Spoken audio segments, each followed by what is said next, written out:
How do you care for the hurting people in your church? Stick around, and we'll talk about that and a whole lot more with our special guest on this episode of Here at Home.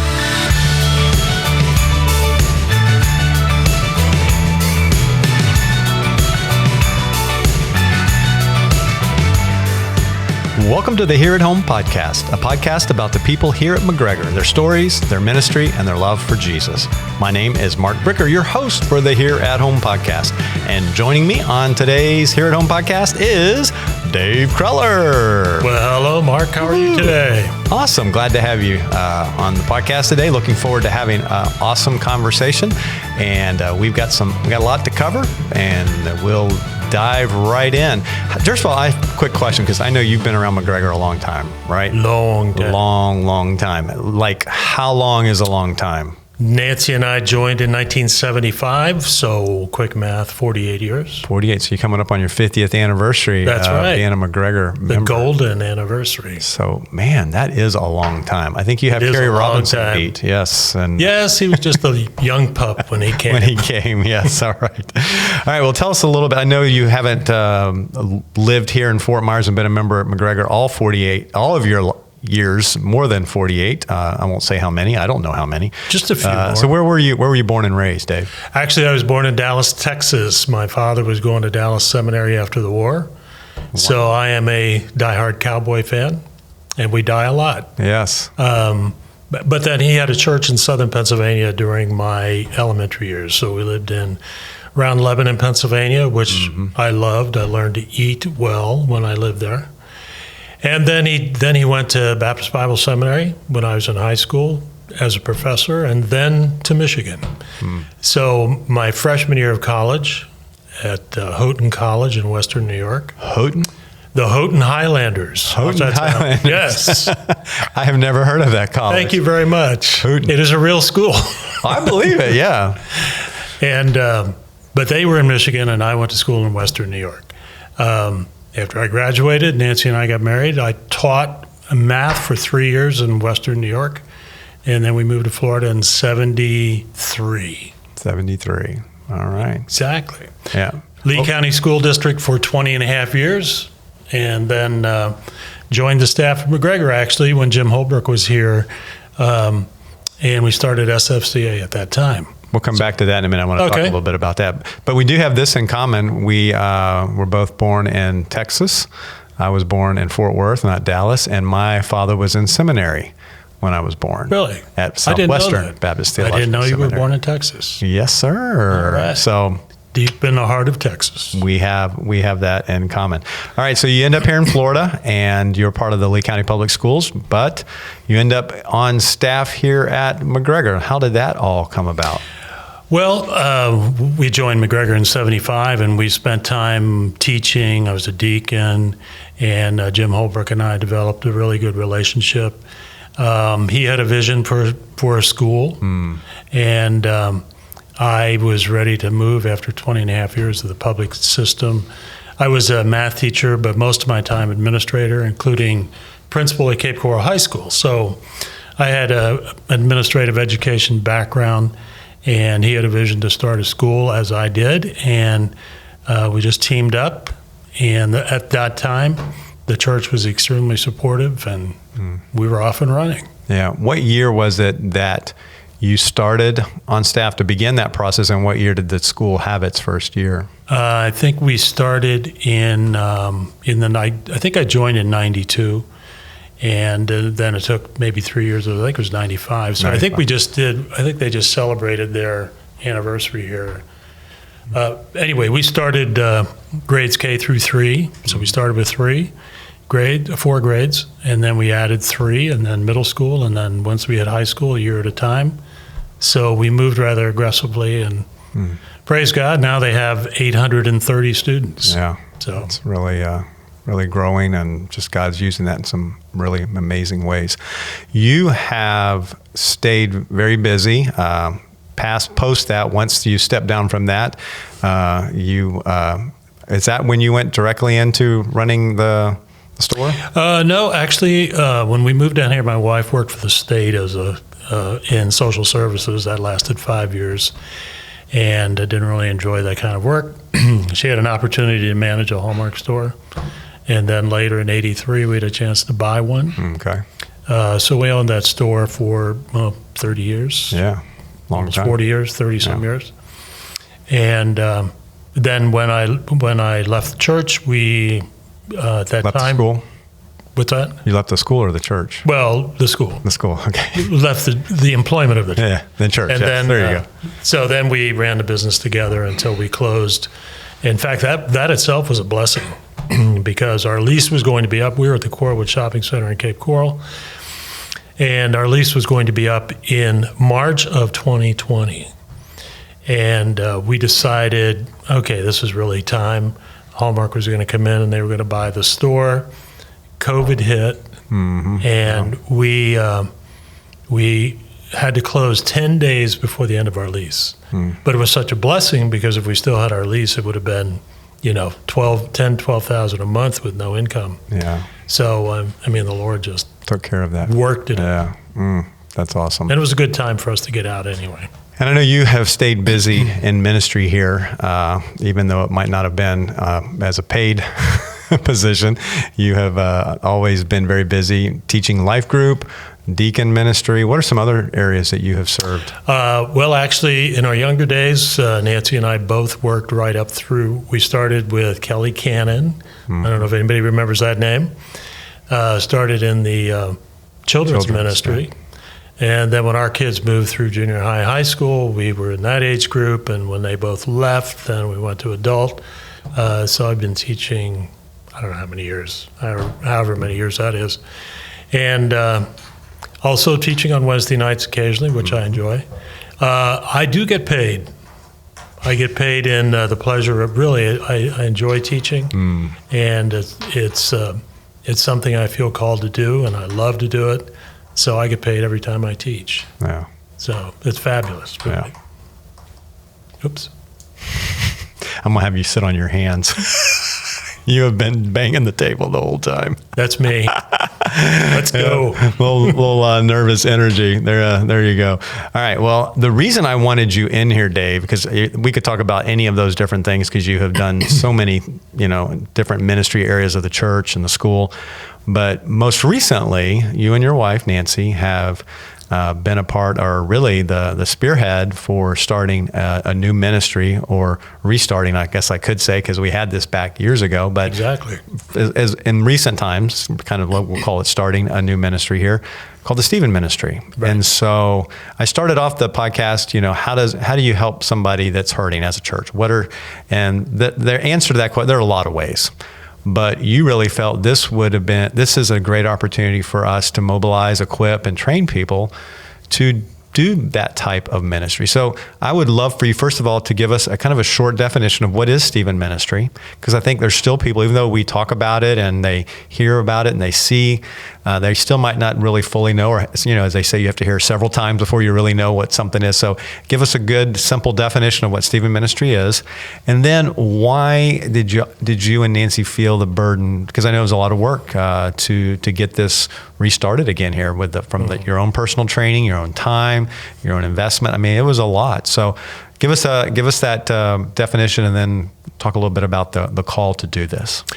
Stephen Ministry has been around actually since the 70s, and it was started by a pastor in St. Louis, actually a Lutheran pastor in St. Louis, who as a pastor realized that there were so many people in his church who needed care, just personal one-on-one care, that no pastor, no number of pastors can take care of all those situations. So he developed a program for lay people. Interestingly, not only was he a pastor, but he had a degree in psychology. So he had, the perfect set of gifts to begin to do something like this. And he put together a program. Today, the program is international. In fact, when we went to leaders training, we had people from India. We had all kinds of denominations. Actually, one thing that struck us was there weren't that many Baptist churches there. There were a lot of Lutherans and even Episcopal, Catholic, others. But it is an evangelically based program. The curriculum is definitely Bible-centered. And we'll get to that in just a second. But Stephen Ministry is a one-on-one, personal, confidential care ministry. And I emphasize confidential because once a Stephen minister is assigned to a care receiver, and that's the terminology we use for somebody who needs care, once they're assigned, that relationship is totally confidential. Not even other Stephen ministers know necessarily at all who that person is assigned to, and there's a purpose for that. And the purpose is that that Stephen minister's charge is to develop a deep trust relationship with that person, so they are willing to share their deepest feelings at some point in time. They are able to acknowledge them, accept them, and the fundamental belief of the Stephen ministry is that a Stephen minister does not heal somebody. God is the healer. And the only way that can happen is if a person who's hurting accepts and understands the deepest feelings they have. Now, it's not counseling, though. It is not counseling at all. There are plenty of counseling principles involved, but it is not a counseling program. Right. And purposefully so, because a counselor does more directing a person towards some sort of a conclusion. Stephen ministers don't do that at all. A Stephen minister is just there to care. Now, obviously, that person has to have the spiritual gift of mercy, and they have to have those spiritual gifts. But what we have found here is that as we train ministers, as we interview people for training for Stephen ministry, they have all been through any realm, runs the whole gamut of issues that somebody goes through in life, and God brought them through on the other side. And so they can use that experience, which I believe is a biblical principle. They can use that experience to help another person who's going through something similar. Yep. And we use that a lot when we match people for CRs. Yeah. So what? Obviously, just talking about it, I can already tell that you saw the potential of what this could do for people in our own church. So I'm assuming that's kind of what motivated you to want to get this going again here. True. I mean, we had we actually have a number of pastors, of course, on staff who meet with individual people. But again, the same problem exists. You have 2,500 people in a church plus. How many pastors do you have? How much time can they devote to individual people? Plus, you have the biblical charge for people who are members of the body of Christ to be involved in ministry in some fashion. And we look around and we see, maybe, in my opinion, a lot of people who need to be in ministry who are not. And maybe they didn't have the opportunities to do that. Then on the other, there are also people we know in our culture that, and just society in general, things happen in people's lives. They experience all kinds of issues in their life, and life groups help because they're connected in life groups. But the difference for a Stephen minister is it may be somebody they don't totally know, and most times it is. And in a life group, you're very familiar with people, and you can be very hesitant to really share your deepest feelings. And plus, you don't have the time, one-on-one necessarily, particularly men, to really form that kind of relationship with somebody where you're really, ready to just bare your soul. Yeah. And that's the goal. The goal is to have somebody you trust, who you know is going to be confidential, and you can just share your deepest feelings. Share whatever is going on. What are some of the range of issues, struggles that you have seen that people have that are care receivers? What are some, just an example? So if someone's listening, they're like, well, what are the types of needs that are being met through Stephen Ministry? The very first care receiver we ever had was a man, self-identified. That in itself is unusual. But he's somebody who was new to the area, and he was struggling with relationships at work. And he just needed to talk to somebody about those relationships. We had somebody who lost a pet, and which can be pretty traumatic for folks. Yes. Then the whole range goes from illnesses that are maybe very serious, loss of a spouse, dealing with somebody who has Alzheimer's, all kinds of different issues like that. Yeah. And the reason I wanted you to share some of those is for anybody listening, sometimes it's hard to go, well, is that for me? I'm not really sure. But to actually hear some of the examples sometimes can help somebody go, yeah, that might be something that I need to look into that might benefit me. Any issue that somebody's going through in life that causes them worry, doubt, consternation, whatever it might be, to the point where it really begins to affect them and they don't have any other way to deal with it. It could be anything like that.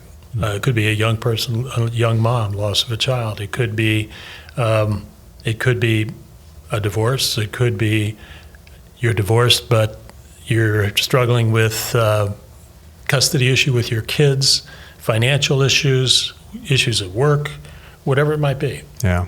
I mean, in life, people experience all kinds of issues. Any issue is one that is a possibility for a Stephen minister. Right. Now, I know that obviously there are limits on what a Stephen minister can do in those. What are some of the points where you're like, hey, this is as far as we can go, and then how do you refer them to maybe get help that goes beyond what a Stephen minister can provide?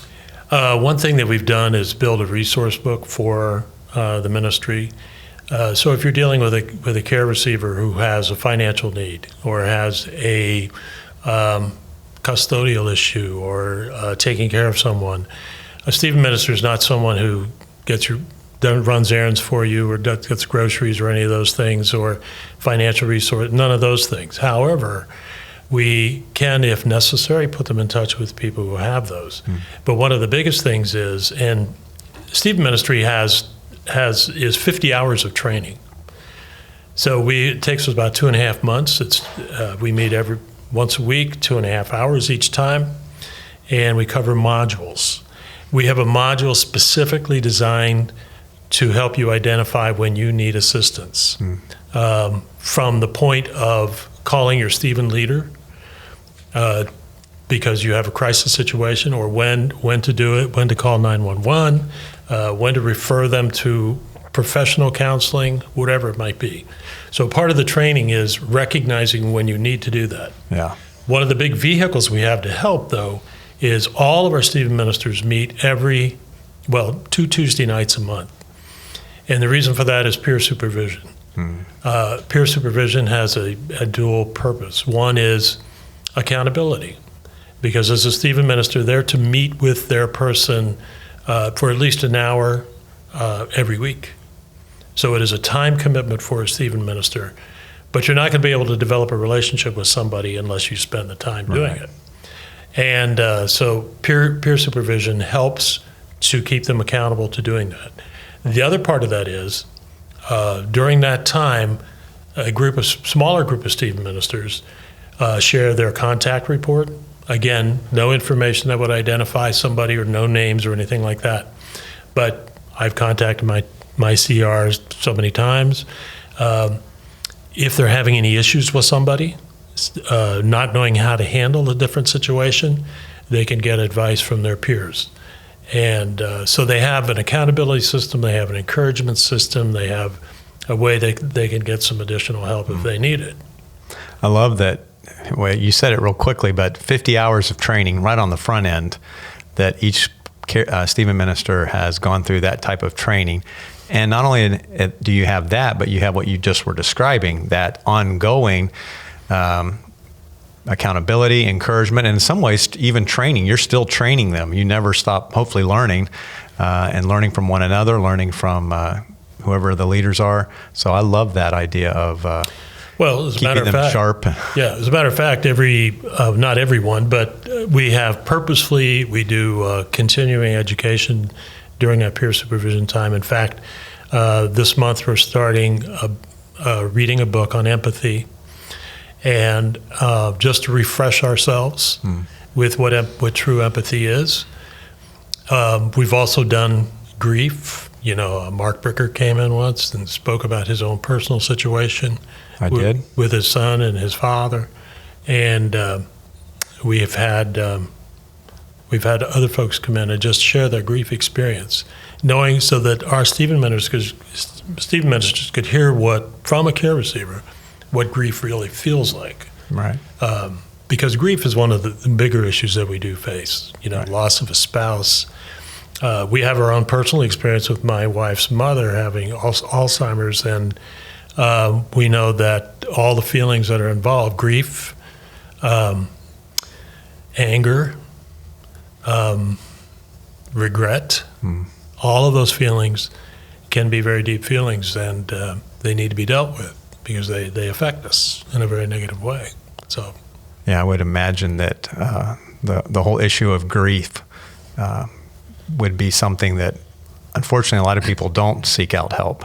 But imagine if they did and had somebody that they could talk to. So I'm grateful that hopefully for those that do seek out, and hopefully more and more in the future will seek out help, and through the Stephen ministry, or even if they're just finding a counselor or whatever they need to process through that grief, because so many people do that on their own, and usually it doesn't always end so well when they're trying to do it themselves. True. But I'm grateful, and this is separate from the Stephen ministry, but we have a ministry called Grief Share. Right. That's a shorter term type thing, but that could also be maybe a jumping off spot for people then to go on to. We actually have had people referred from Grief Share to our ministry. Because the difference between the two is Grief Share is more of a group kind of activity. Right. And Stephen ministry is confidential, one-on-one, and with a real purpose to get those deep feelings out so a person can accept them. And accepting them is the most important thing. Yeah. The worst thing is having those deep feelings that we just don't like and we don't want to accept. But God's healing only comes when a person can accept, yes, this is me, this is the way I am, and I don't want to be that way. Yeah. So, how many Stephen ministers have you trained to date? In our first class, our biggest class was the very first one, and that was they were all commissioned in November of 2008. So, just step back maybe to how we started this. So you did ask that question, I never did get there. But we were serving, my wife has been in First Impressions in the church here for years, and we were just looking for something else, realizing that there were probably a lot of people who needed to have some care. We remembered that, yes, we had maybe 20 years ago, John Davis was the senior pastor of the seniors at that time, and he trained mainly seniors. As a ministry, they went to leadership training with Stephen ministry and everything else.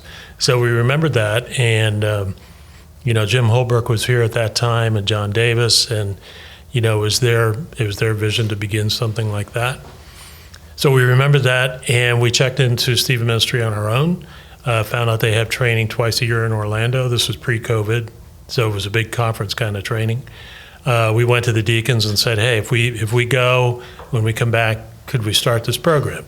So we went and were trained, and then we began the elder program after that when we came back. So went to the elders, presented the idea, and when it was approved, we started our first class in 2008, and we had 24 people that we trained. Since that time, we've trained, I think, 45 people, and we've had 4 or 5 different sessions of teaching. We've done classes as small as 4, 3, and then the biggest was 24. You need to have a few because one of the key components of the training is not only the content, but practice. Yeah, you got to have somebody to practice on. Skill practice. And the skill practices fit each module that we're doing. Right. One of the first modules is listening skills. And so the skill practices are all designed to help a person develop those skills. Now you said 2008. I think you meant 2018. 18. Yeah. Right. 2018. Thank you. Been going for 15 years? Yeah, 15 years. Wow. No, 2018. There right. you go. Thank you. Yeah. So, and since that time, we've trained 60 or 70. We've had 60 or 70 different care receivers. So we've had quite a few people. Whole range, as we said earlier, a whole range of different issues. Yeah. One that really sticks in my mind is a person who first became a care receiver when her husband had Alzheimer's. And anybody who's ever dealt with that realizes there's a whole wide range and long-term set of feelings that are involved, mm-hmm. Not only personally, but in the family itself. Our Stephen minister was with that person during that time. And then, unfortunately, once the husband passed, so there was a grief time, mm-hmm. That person then developed cancer. Mm. And that's a whole different set of, feelings and issues that a person's going through. But the Stephen minister stayed with that person during that time. Through that whole process. So, which points to the point that Stephen ministers that relationship may last a short period of time, 2-3 months, or 2-3 years, as long as necessary. Yeah, I love that mentality that we'll be here with you through it, no matter how long that right. takes. Yeah. If somebody's listening and they want to consider or look into being a care receiver, to having their own Stephen minister to work with, what's the process for them going about that? If they're listening to this and like, yeah, I think that's something that would help me, what should they do? I'm glad you asked the question that way, because we think it's important for this to happen. Many times, not many, but times people come to us and say, I think so-and-so could use a care receiver. We're not going to call anybody and say, you know what? Somebody told us that you needed a care receiver. That's not the way it should work. No.